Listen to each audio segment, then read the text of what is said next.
course project. Compared to other imaging techniques, MRI requires a relatively long data acquisition time to form an image. Patients often have difficulty staying still during this period. Movements during the MRI process may affect the image. To reconstruct the image, post-processing techniques are used. Propeller is one of the post-processing techniques that has achieved clinical success.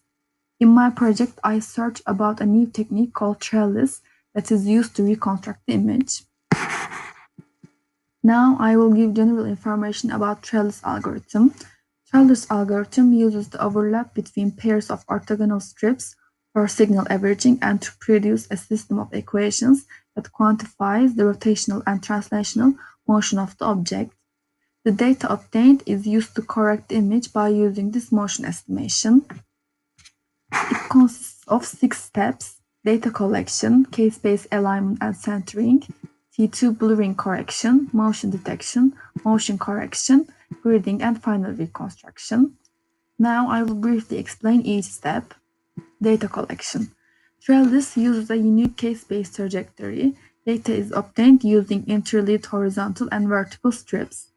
The acquired data is stored separately in 2 arrays: H, case-based data acquired using horizontal strips, and V, case-based data acquired using vertical strips. Case-based alignment and centering. The case-based datasets H and V may be incorrectly centered or misaligned. Eddy currents and other imperfections in the system may cause this, so they should be aligned and centered for oncoming processes. T2 blurring correction. Signal amplitude decay due to T2 effects causes a modulation of the case-based data. The modulation function is estimated from the complete H and V dataset. The H data are corrected by normalizing each row of H using the modulation function. The same process is used to correct V, but the initial summation is performed down each column rather than along each row. Motion detection. The motion detection step can be separated into 2 parts: rotation detection and translation detection. The rotational motion of the object during the scan can be identified by using the rotation property of the 2D Fourier transform. If an object is rotated, the Fourier transform of that object is also rotated by the same angle.